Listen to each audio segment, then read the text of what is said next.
Fala galera, tudo certo? Tudo bem com vocês? Aqui é o professor Tiago e nós estamos na playlist Explicando Graça Proença. O nosso intuito hoje é uma explicação bem didática, bem simples, bem objetiva sobre o capítulo A Arte no Egito desta autora, Graça Proença, e do seu livro História da Arte. Sempre enfatizando que o nosso intuito aqui não é trazer informações complementares de outras obras, de outros autores, de outras produções. O nosso intuito aqui é explicar de uma forma didática, de uma forma clara, tudo que a Graça Proença trouxe em sua obra, em seu livro, correto? Então, se você está chegando agora, não esquece de curtir o nosso vídeo, não esquece de se inscrever em nosso canal, porque assim você consegue acompanhar o nosso trabalho, acompanhar as outras playlists que nós temos no canal. Como, por exemplo, História do Brasil, História do Paraná, nós temos várias aulas de resoluções de exercícios, então é um canal bem completo para você que quer se preparar para Enem, que quer se preparar para vestibulares, beleza? Então vamos lá. Galera, sempre que nós falamos sobre a arte no Egito, é importante que a gente tenha em mente que trata-se de uma sociedade que teve o seu desenvolvimento marcado por uma influência religiosa muito grande. Aqui eu trouxe para vocês um mapa para que a gente consiga observar um pouquinho de onde tínhamos a localização dessa sociedade que nós vamos estudar. E aqui sempre lembrando, o Egito ele existe até hoje. Então, quando a gente para observar esse mapa, se nós formos no mapa mundi, você vai continuar, obviamente, encontrando o Egito, correto? É claro que a organização social, organização política e a organização religiosa hoje é bem diferente do que nós tínhamos há muitos milênios antes de Cristo, mas a sua localização, o potencial e a importância do Rio Nilo, eles ainda continuam marcantes naquela sociedade, certo? Então, estamos falando de um território que ficava localizado, muito marcado e relacionado com estruturas dinâmicas, inclusive de relacionamento com outros povos, como, por exemplo, os povos da Fenícia, os povos da Mesopotâmia.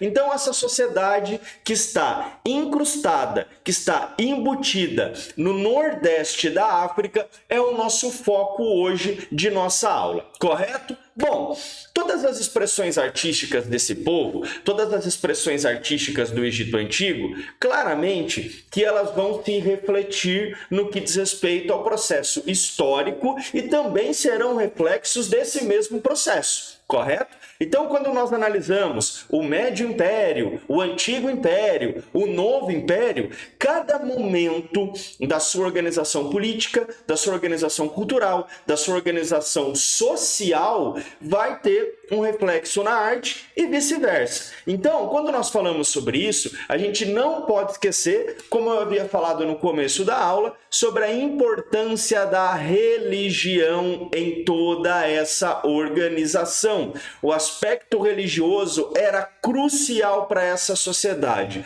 não só porque determina a sua produção cultural, a sua produção artística, mas também para vários fenômenos de organização da sociedade egípcia antiga. Eu trouxe, inclusive, uma citação para vocês, que é do livro História das Civilizações, que diz o ritmo das enchentes, a fertilidade do solo e a própria disposição racional dos canais de irrigação, olha a importância do Rio Nilo, dependiam diretamente da ação divina do faraó, que era abençoado diretamente, segundo a cultura daquele período, pelos deuses, por esse potencial religioso. Então, nós não podemos deixar de lado, é muito importante que a gente vai observar daqui em diante uma clara e uma objetiva e uma notável influência da religiosidade na produção cultural egípcia. E é exatamente em relação a isso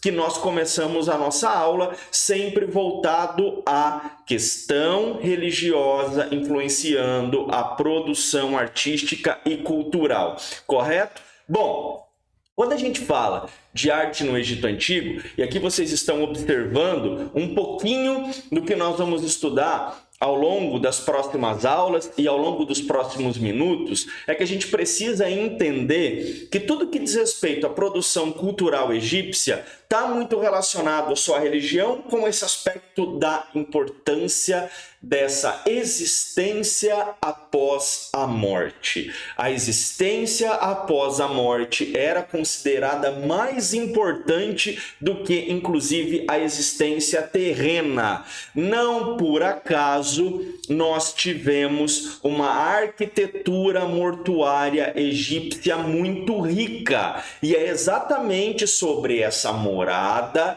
da sua matéria depois de morta, essa morada do seu corpo depois de morto, é que nós vamos começar a estudar. E aqui entra em cena as chamadas mastabas, que é a primeira manifestação arquitetônica mortuária egípcia que a Graça Proença destaca em seu livro. Bom, as mastabas, como vocês estão observando, era essa construção, inclusive, muito singular, muito peculiar egípcia, e que, com esse formato retangular, ela vai dar, claro, uma estrutura de aspecto mortuário diferente do que outras sociedades, do que outras civilizações. Bom, mastaba significa basicamente banco, porque vem do termo árabe maba e significa banco. Então nós temos esse banco retangular que servia nesse processo como um túmulo, como um local para abrigar aquela matéria morta, aquele corpo morto.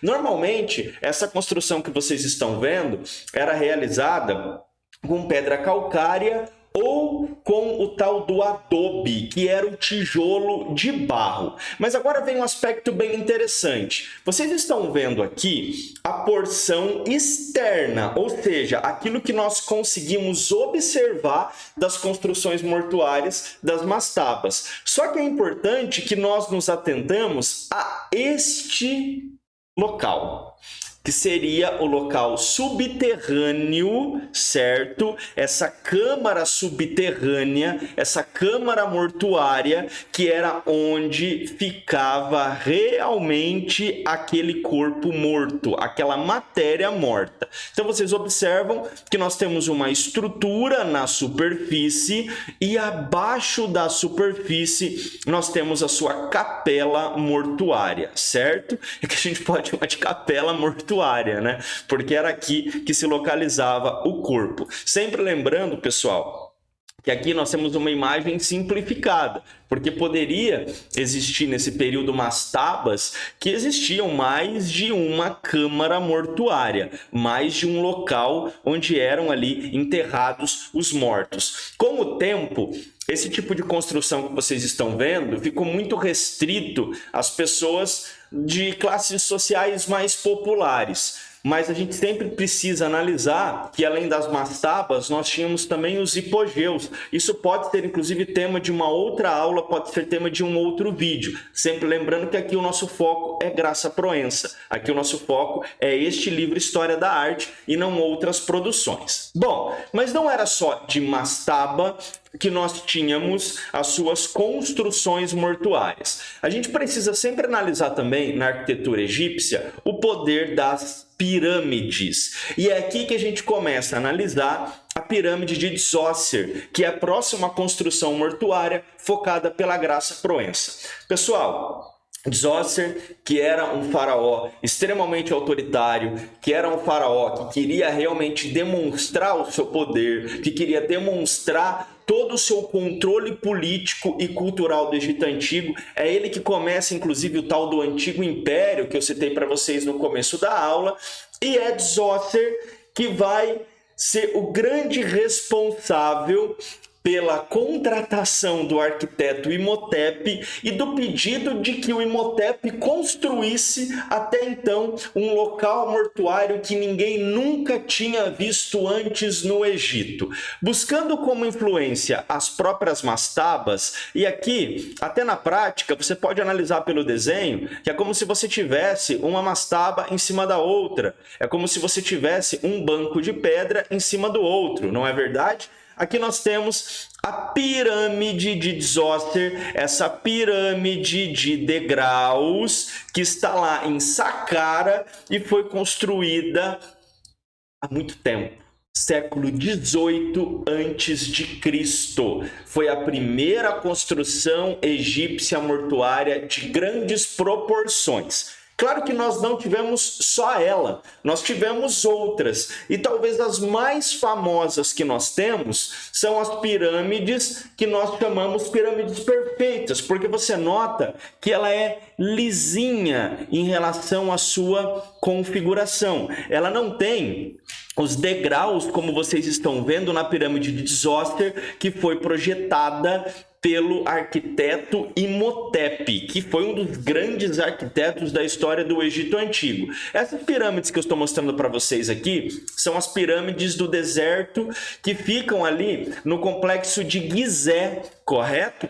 E essas pirâmides, elas fazem referência a 3 faraós: Kelps, Khephren e Miquerinos. A maior delas é a pirâmide de Kelps, que tem basicamente 146 metros de altura e ocupa uma área gigante de 54.300 metros quadrados. Então, eram construções muito grandiosas, eram construções que serviam realmente para abrigar o corpo do faraó, para abrigar o corpo dessa figura que era extremamente importante para aquela cultura. Não só de pirâmides, nós tínhamos as construções egípcias. Nós também temos que analisar os templos, certo? Então não esqueçam, quando nós estamos pensando em arquitetura egípcia, nós estamos falando de uma arquitetura mortuária, a gente precisa analisar as mastabas, precisamos entender sobre as pirâmides, mas a gente não pode deixar de lado também os templos. Aqui eu poderia trazer para vocês vários templos, só que os mais conservados são os templos de Luxor e de Karnak,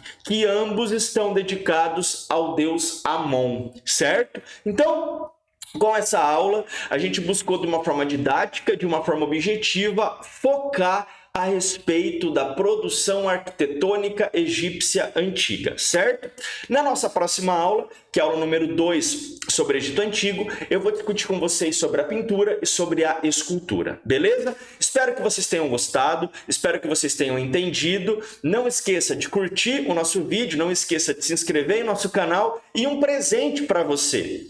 Na descrição do vídeo, nós temos um link. Através desse link, você vai em nosso grupo do Telegram e no grupo do Telegram você vai ter todo esse conteúdo em uma forma de material, em uma forma de PDF, além de listas de exercícios e materiais complementares, beleza? Então, acompanhe o nosso trabalho, acompanhe o nosso canal, é tudo preparado de uma forma muito atenciosa, de uma forma muito dedicada para você. Espero que você tenha sucesso em seus estudos. Grande abraço e até a próxima!